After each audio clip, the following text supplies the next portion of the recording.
Assalamualaikum warahmatullahi wabarakatuh. Pada video kali ini saya ingin sedikit berbagi. Ya, ini saya pikir banyak dialami oleh orang-orang di pedesaan ya. Dan resolusinya itu atau penyelesaian masalahnya itu sampai sekarang itu belum jelas ya. Apakah dari segi aturan, sanksi dan lain sebagainya. Jadi ada potensi konflik di pedesaan itu, misalnya antara pemilik ternak dengan yang punya tanaman ya. Apakah itu yang ternak kerbau, sapi, kambing dan lain sebagainya. Yang biasanya itu masuk ke lahan-lahan pertanian, misalnya seperti yang di sekitar saya sekarang ini, sawah ya atau padi. Ada juga yang ke sawit, ada yang ke kebun karet begitu ya. Ini saya berikan contoh langsung ya. Seperti yang di kanan saya ini dan juga yang di sebelah kiri ya. Ini kan misalnya ini adalah sawah masyarakat ya, sawah masyarakat yang tentu sudah dalam prosesnya, mulai dari pupuk dan lain sebagainya, itu sudah dilakukan oleh masyarakat, dan tentu masyarakat ingin padinya itu tumbuh dengan baik ya. Dan akhirnya karena binatang yang tidak digembalai dengan baik oleh pemiliknya, itu biasanya itu dia malam keluar ya, karena tidak diikat atau tidak dimasukkan ke kandang, akhirnya masuk ke seperti ini sawah-sawah masyarakat ya. Akhirnya seperti kerbau, kambing atau apapun itu dia makan. Kalau yang ini, kalau tidak salah ini kerbau ya, dia masuk ke persawahan masyarakat ini dan memakan padinya, sehingga padinya yang bagus ataupun apapun bentuknya ini akhirnya ya seperti ini dimakan ya. Dan ini pertanggungjawabannya itu sulit ya, pertanggungjawabannya sulit. Misalnya kalau kita mau cari itu kerbau siapa atau sapi siapa atau ternak siapa, itu masyarakat yang punya itu diam ya. Apakah itu faktor, apakah dia tidak tahu ataukah dia memang pura-pura tidak tahu begitu ya.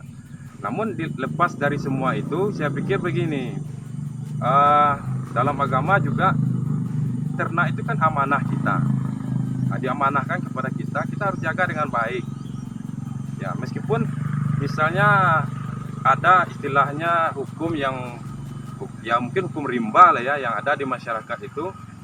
Kalau kerbau masuk misalnya bacok ya, atau lukai begitu, atau bunuh saja ya. Kalau bagi saya itu bukan solusi ya, bukan solusi. Namun karena memang tidak ada pilihan lain, misalnya yang punya ternak diam, aturannya tidak ada yang bisa menyelesaikan masalah ini ya, akhirnya masyarakat ambil itu sebagai solusi ya. Akhirnya ada ternak itu yang mati ya, kena bacok, kena tombak, ada yang luka begitu ya. Nah, setelah mati ternaknya atau setelah luka, barulah pemiliknya itu muncul biasanya.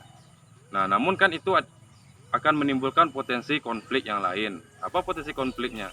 Ya, antara pemilik ternak yang luka atau yang mati itu dengan pemilik lahan ya, atau persawahan atau pertanian.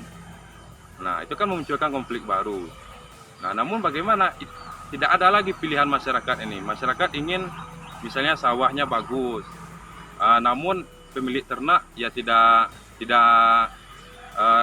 tidak konsisten ya, tidak berkomitmen untuk menjaga ternaknya.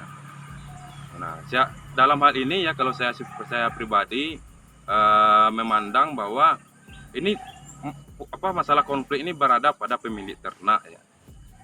Pemilik ternak yang tidak memasukkan ternaknya ke kandang atau tidak mengikat ternaknya, tidak memelihara ternaknya dengan baik sehingga merugikan orang lain. Nah, di video ini saya tidak ingin menyalahkan siapa-siapa, meskipun ini sawah saya. Saya hanya ingin memberikan edukasi kepada kita semua, terutama kepada pemilik ternak ya. Jagalah ternak kita. Ternak itu kan amanah kita. Nah, itu kan kalau ternak kita merugikan orang lain, itu akan menjadi dosa juga bagi kita.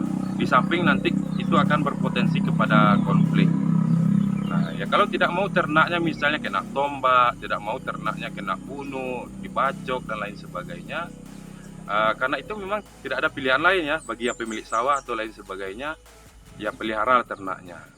Nah, jangan sampai nanti setelah terjadi ternaknya mati di sawah orang atau ternaknya ini luka, nah kita marah pula kepada pemilik sawah atau kepada orang yang melukai ternak kita, ya pemilik lahan lah istilahnya. Kenapa harus marah? Kan kita yang salah. Nah, saya pikir itu. Namun tindakan preventifnya atau tindakan yang bisa untuk mencegah hal tersebut terjadi, yaitu tadi, jagalah amanah memelihara ternak itu. Ya kalau tidak mampu memelihara ternak itu tidak usah punya ternak. Ya, itu kan tidak mampu namanya. Akhirnya merugikan lahan orang lain. Dan kalau memang tidak masalah ternaknya dilukai atau dibunuh, ya tidak apa-apa ya. Nah, jangan marah kepada orang nanti yang ketika ternak kita mati di lahan orang. Nah, mungkin itu yang bisa saya sampaikan. Jadi di dalam hal ini kalau memang bisa aturannya dibuat ya, karena kita tentu punya pemerintahan, apakah pihak nagari dan lain sebagainya, ya buat aturannya. Nah, tapi kalau tidak, berarti masyarakat itu yang harus mengedukasi dirinya masing-masing. Ya, yang punya ternak dia harus tahu posisinya, dia harus menjaga ternaknya, ya. Kemudian yang punya sawah tentu dia sudah dipagar semua kan. Nah, dipagar lingkungannya. Ya meskipun misalnya tidak dipagar tetap salah ternak ya. Kenapa kok ternak kita yang masuk ke lahan orang? Apalagi kalau sudah dipagar. Nah, masih masuk juga ternak kita di lahan orang ya. Kalau mau mati nanti ternaknya itu berarti sudah di luar tanggung jawab pemilik lahan. Jadi itu saja, saya pikir permasalahan ini banyak ya dialami oleh masyarakat ya.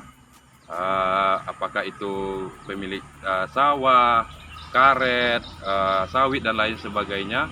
Nah, namun sampai saat ini saya lihat itu yang pemilik ternak ini masih belum juga banyak yang sadar ya akan tanggung jawabnya. Saya pikir itu saja yang bisa saya sampaikan. Yang mudah-mudahan kita semua saling menjaga, pemilik ternak menjaga, sehingga juga yang pemilik lahan pertanian ini mereka juga bisa menikmati hasil dari bercocok tanam mereka.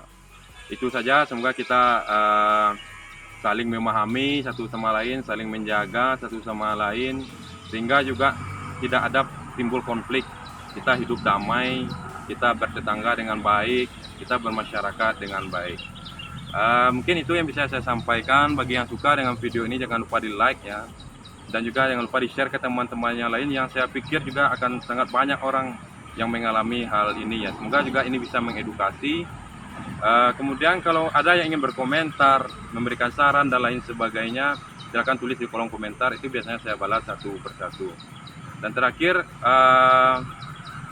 bagi teman-teman yang suka dengan channel ini sehingga channel ini akan lebih berkembang ke depannya, boleh bantu perkembangan channel ini dengan cara subscribe.